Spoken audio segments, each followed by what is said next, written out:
Today we're going to continue on building up the 4-axis card by adding in a power regulator to convert the motor power into 5-volt logic power. I get asked this question quite often. All stepper motor drivers need logic power. I don't believe I've seen one yet that doesn't. Some of them have regulators built in to provide the power, but they all need logic power. So that means typically 5-volt regulated power. Before I continue on here, I'm going to go ahead and take off the ribbon cable in the back.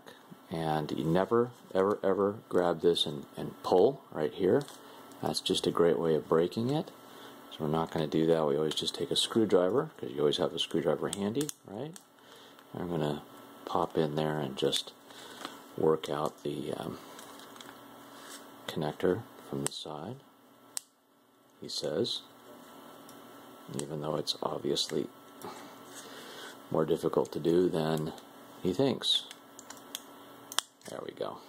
So we'll just pop that out, set it to the side. We'll get back to that in a second.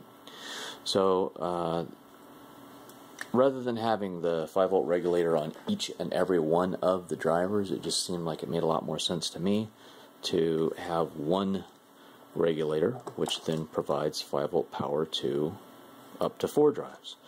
So you hook up your motor power right here, V+, you ground here, and then you get 5-volt power provided by this regulator, which goes in. That is also then provided to the appropriate pin on each one of these, and this cable then brings it out to each one of the individual drivers via the PM and MO connector. So the kits that are supplied, or the parts that are supplied with this kit option, are right here over on the side. Starts off with our power regulator. This is a standard 7802. So the 7805 plugs in right here on this corner of the board.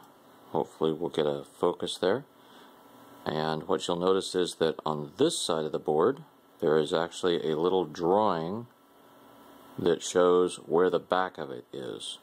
Talking about these lines right here, this little outline.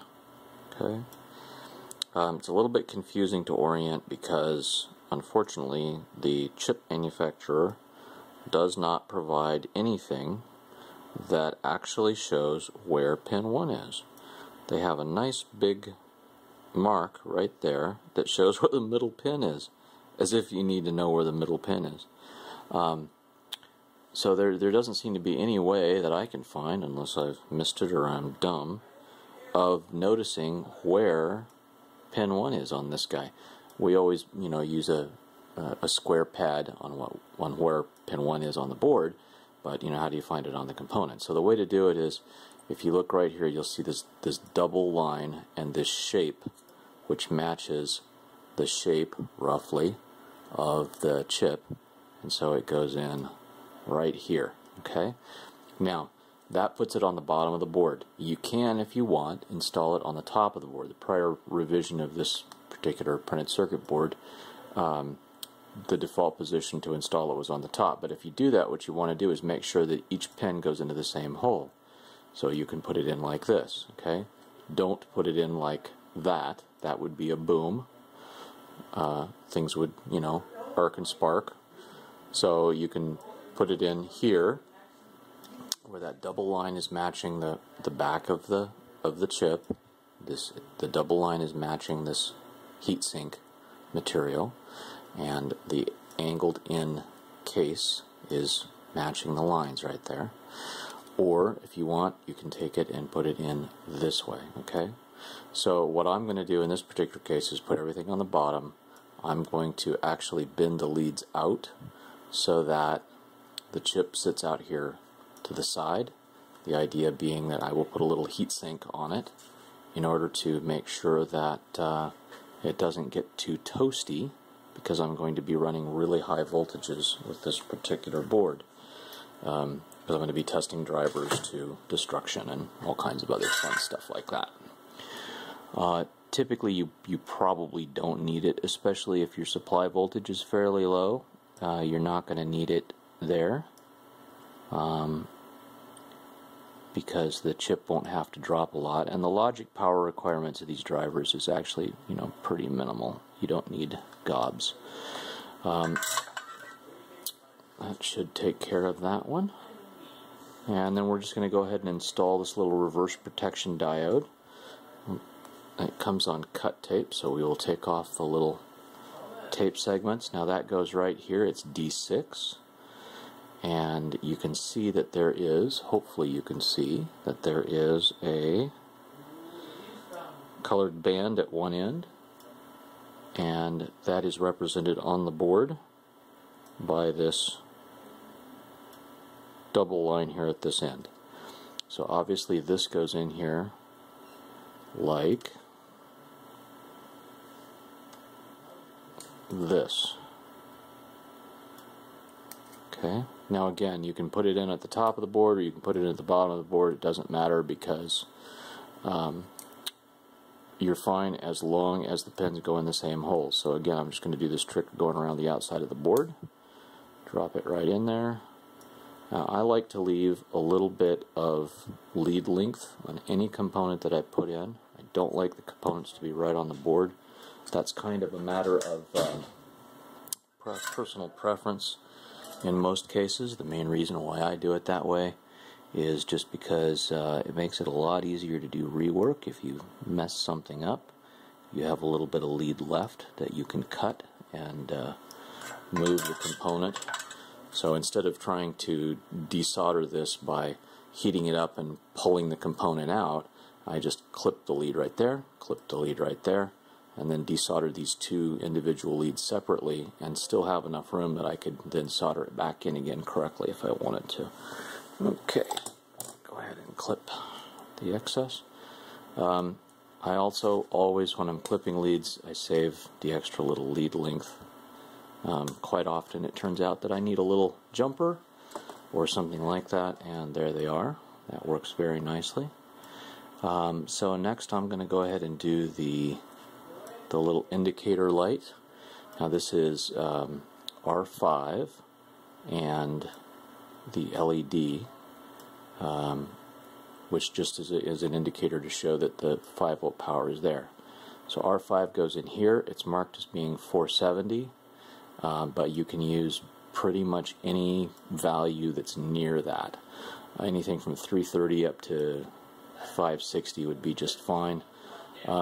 This particular resistor is a 330, so I'm just going to go ahead and drop that in somewhere. Okay, why am I having a hard time seeing that? No, it's right here. Pads aren't marked on the bottom, and again, I'm installing everything on the bottom simply because I want to have the top clean.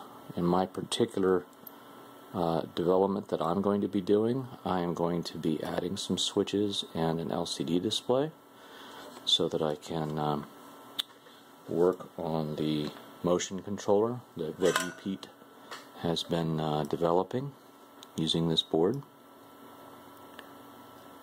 News on that in the near future. Resistors, of course, it doesn't matter which way they go in, as long as they go into the right holes, and that looks like it is. Go ahead and snip those leads.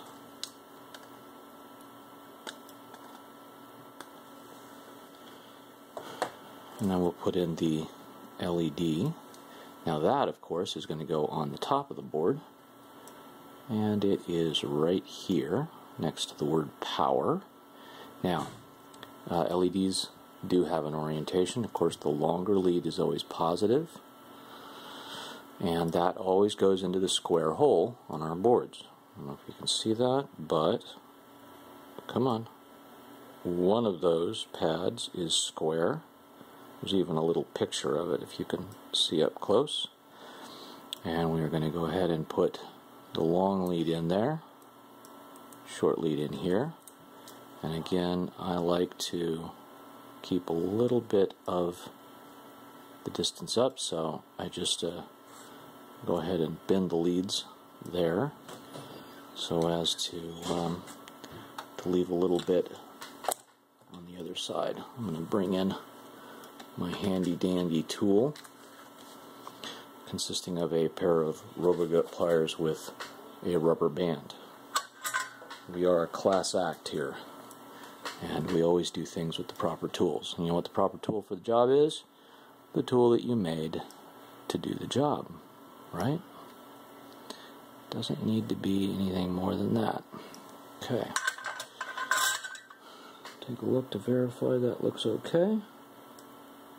Yeah, my right side needs a little bit more solder.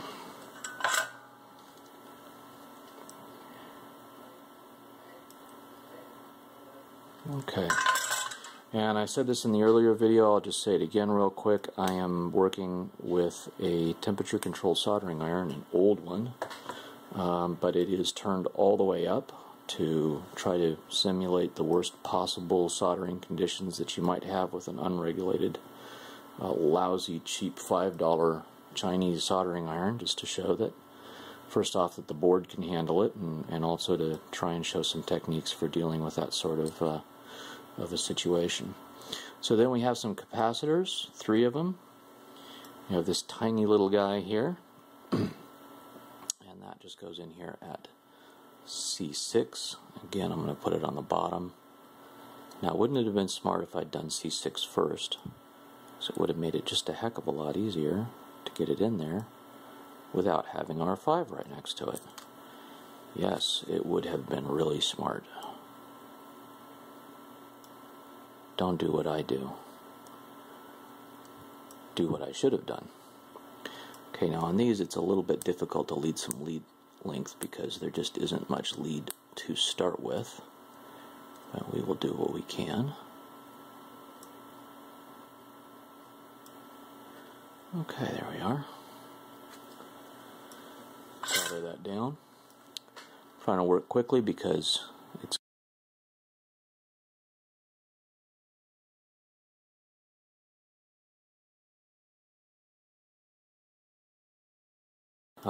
clip the leads on that later, I guess. Okay, and then we have our mid-sized capacitor here. We will just... Okay. We will just cut it out of there with a pair of cutters.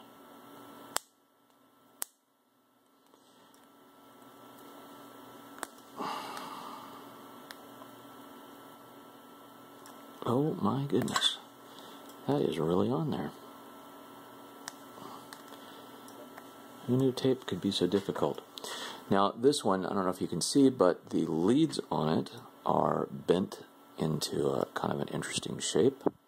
And we want to sort of straighten those out a little bit before we put it in, because the holes that it's going into are a little bit closer together.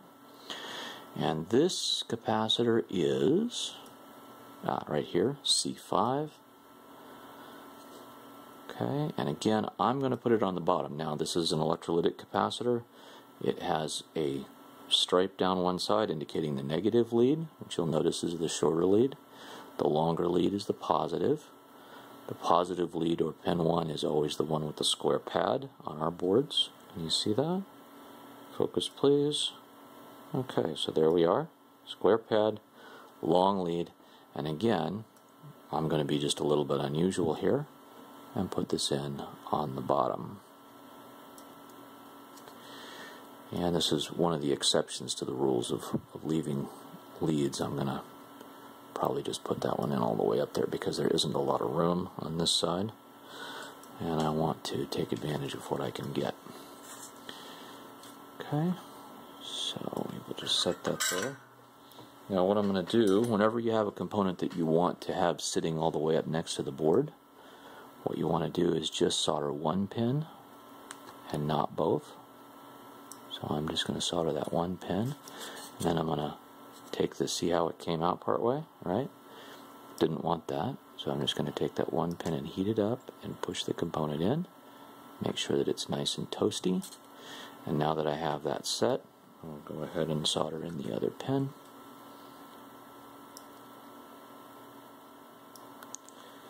And gotten just a little bit too much solder on that. Add a little heat and let it flow.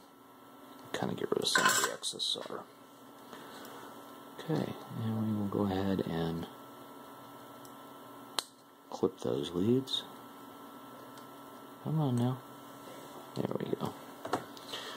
Okay, last actual component is this big guy. Now the reason why there's 3 different values of capacitors is because each of these capacitors reacts to different frequency changes in the voltage level. Well, the whole point of a capacitor in a power supply is to remove ripple, or in other words, to compensate for changes in the current that is being requested from the supply. So some component, something switches on the board, suddenly there's a request for a huge amount of current, and the active regulator doesn't have time to fire up, provide that yet, so the capacitor does. Now, the big capacitor will take care of long-term drain. There's our square pad, long lead. It's an electrolytic capacitor. The long lead is positive, goes into the square pad. So, the big capacitor will provide for the long-term drain. The smaller capacitor is the mid one, so middle frequency, and then the tiny capacitor takes care of the real high frequency changes. Now what I'm doing here is I'm laying this down on the back of the board, and I'm going to do it kind of at an angle here. You could, of course, again, you could install that on the top if you wanted to. I'm installing it on the bottom because I want it down here, and I'm going to kind of rotate it as opposed to how it actually is on the printed circuit board. You could also just put that in straight if you wanted to. This is kind of the point of making these videos, is to show how to build the thing one way, which isn't necessarily the obvious way. So in other words, if you just looked at it, you looked at the component layout, you might think, well, the only way to put that in there is straight, because that's the way the board shows it. But I just wanted to make the video and show you that there's at least one other option. Okay. That looks pretty good. And yeah, the capacitor is blocking a bunch of stuff under here, but this is stuff that I'm not going to use on this particular board. So I've thought about that in advance. Now I'm going to go ahead and put the, normally you'd want to put the terminal block on the top, because then you can access the screw terminals from above. See, that normally you would be mounting this on something, right, on a piece of metal or something like that, and there would be little spacers or screws or whatever. You'd screw it down to a block of wood if you wanted to. I mean, goodness, anything will work. And then you would access it from up here to get to the terminal block. I'm considering putting this in on the bottom, which again you can certainly do, like this, because that'll again leave me this top nice and clean. And I will be able to get into this to screw it down, because of the way I'm going to mount this is going to be a little bit unusual. So again, normally you would put this in this way, up on the top, and solder it in. I'm going to do it the other way around, which is a little unusual. Okay, so again, this is a multi-pin component. We want it to be flush with the board, so I'm going to go ahead and solder one pin.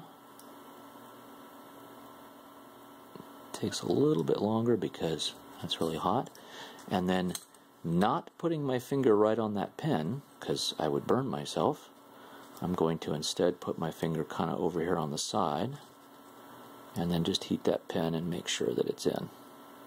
Okay. Now once that cools, that would be held in position, and I will go ahead and solder the other two pins. Okay, and I think we are good to go. So then what we would do is, and what I will do in a moment here, is go ahead and unscrew the terminal and hook up my V+ motor supply to this pin, I would hook up my ground over here on this one, and we should get a light. And when I plug the cable back in, which I will do right now,